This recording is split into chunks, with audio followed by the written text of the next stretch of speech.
Hey guys, Honor X6C, bagong budget phone po ni Honor. Maganda naman siya, kaso pangit yung specs. Mas okay maghanap ko na lang ng iba. Explain ko lang po guys ng ilang minuto kung bakit po napakapangit ang smartphone na to ngayon. Unang-una po para sa may 6.5 po na kanyang SRP. Isipin mo 2025 na, naka-TFT display pa rin po si Honor. Napakaluma na po ng ganyang klase ng mga display. Bandang 2015 pa po yung mga ganyang klase ng display guys. 10 years old lang po yung ganitong klase ng mga display. Ni hindi man lang siya nalagyan ng AMOLED or at least man lang sana naka-IPS okay na yon. Kaso guys naka-TFT siya. Pero buti naman naka 120Hz sa refresh rate siya. Saka po naka-punch hole yung kanyang selfie camera. Ang problema lang po guys, speaking of selfie camera, para din po sa may 6.5 na kanyang SRP. Grabe po si Honor para maglagay po ng 5 megapixel lang po na front selfie camera. Di marami na po mga smartphone ngayon sa mga around 3,000 po na presyo. Naka at least 8 megapixel lang po yung mga front selfie camera. Saka maganda pa po yung mga picture quality. Etong ilang sample shots ng selfie camera niya masyado pong obvious na blurred po talaga siya. At medyo hindi nga po siya ganun kagandahan. Medyo alanganin to guys. Kung gusto nyo nga po na magandang front selfie camera. Sa battery, naka 5.3 mAh po siya with 35 watts sa charger. Diyan po guys, medyo sakto lang po yan. Kaso marami na rin pong smartphone ngayon na merong malaking battery na umaabot na nga po ng 6,000 mAh siya battery. Yung iba mas mura pa compare kay Honor. Sa camera naka single 50 megapixel nga lang po siya. Maganda naman yung picture quality natin basta po maganda yung light condition. Goods naman siya. Malino naman. Huwag nyo lang pong i-zoom dahil nga po doon po natin makikita na medyo blurred siya. Kaso pagka po madilim, iasahan nyo na. Madilim din po yung nagiging kuha natin. Kaya po kung sakaling pampipicture siya sa gabi, medyo negative po siya. Actually, itong design nga po yung maganda para sa akin dito. Unang tingin pa lang maganda po siya at unang hawak pa lang. Hindi mo pagkakamalang na nasa around 6,000 lang po yung kanyang presyo. Dahil sa magandang design at solid po na build quality. Kahit naka-plastic lang siya, mukhang matibay po siya guys. Tapos meron pa po siyang IP ratings dito kasi splash resistant lang po siya. Pwede po siyang mabasa ng tubig pero hindi po siya pwedeng malubog. I think po guys marami po magkakagusto sa ganitong klase ng smartphone. Dahil nga po maganda yung kanyang build quality at maganda po yung kanyang design. Hindi po siya katulad ng ibang mga smartphone brands. Nagagaya lang po sa ibang mga smartphone na mas sikat. Tas doon lang po nila gagayahin yung design.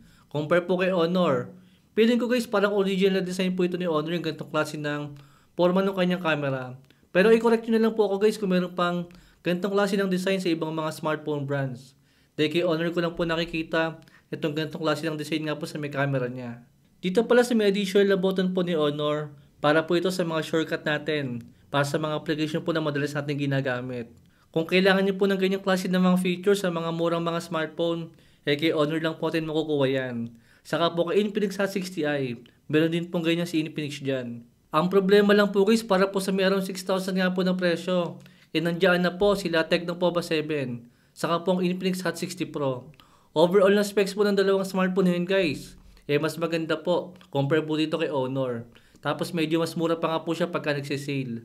Dahil mukhang wala na rin pong kamatayan ng Helio G81 ngayon. Napakarami na pong mga smartphone ngayon guys na mayroong ganyang klase ng processor. Grabe po si MediaTek guys. Ayoko na pong sisihin nyo mga ibang mga smartphone brands na naglalagay ng ganitong klase ng processor. Dahil problema na po yun ni MediaTek. Talagang ayaw na po tayong bigyan ng magandang processor dito po sa mga budget phone.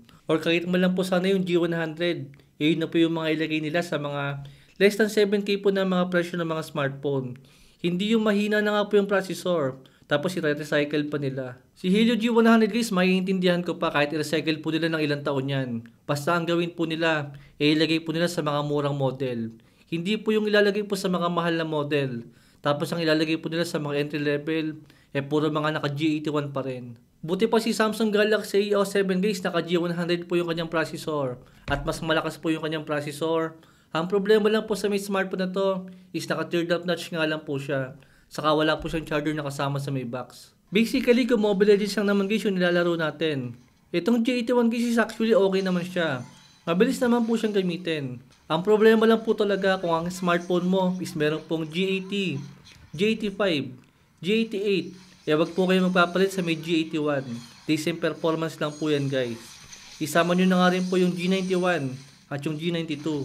Same performance pa rin po yan guys ng Helio G70 na 6 years ago na. Kaya nakakapagtaka po si MediaTek guys na talagang wala pa rin po silang sawa na bigyan po tayo ng puro paulit-ulit ang mga processor.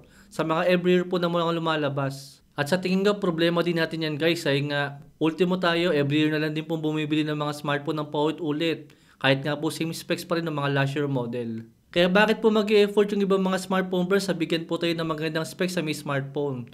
Kung lalagyan lang nila ng mas magandang design, bibili naman agad natin. Lalo kung mahilig po tayo maglaro ng Call of Duty Mobile. Dito guys, ramdam po natin na meron po talaga siya mga frame drop.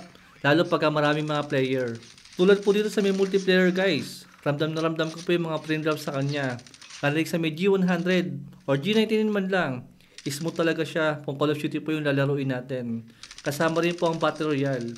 Mahihirapan po ang Battle Royale dito guys sa may G81 kung yan po ang lalaruin natin. Isipin nyo guys, parehas lang po na less than 7K po yung presyo ng Honor X6C. Saka po ang Infinix Hot 60 Pro. Pero display pa lang po, grabe si Infinix guys. Naka-AMOLED po yan. 144Hz refresh rate. 1.5K resolution. Mas magandang camera. At mas malakas po na processor. Isipin mo, dikit lang po yung presyo ng dalawang smartphone na yan. Pero yung difference po nila sa may specs, overall po, napakalayo guys. Ito lang po yung ibig kong sabihin sa inyo guys, kung makakita po kayo ng smartphone na meron G81 na processor sa around 6,000. Auto pass na po yun guys. Pero kung sa may around 5,000, pwede po nating pag-isipan. Pero kung sa may around 4,000, doon po guys medyo sulit yun. Lalong-lalo po sa may around 3,000. Actually nga po guys, sa may around 4,000 medyo negative na. Lalo sa may 5,000. Kaso nga po guys, wala po tayong magagawa. Talaga napakarami pong smartphone na meron G81 po ng mga processor ngayon. Kahit ano pang gimmick guys ang ilagay nila sa mga smartphone po na meron G81 na processor sa mga around 6,000. Auto pass po agad dun guys. Kaya itong si Honor X6C, lugi po tayo dito guys kung sa may 6.5 po natin makukuha yan sa kanyang SRP. Saka bukod sa mahinang processor, pangit din po yung kanyang camera.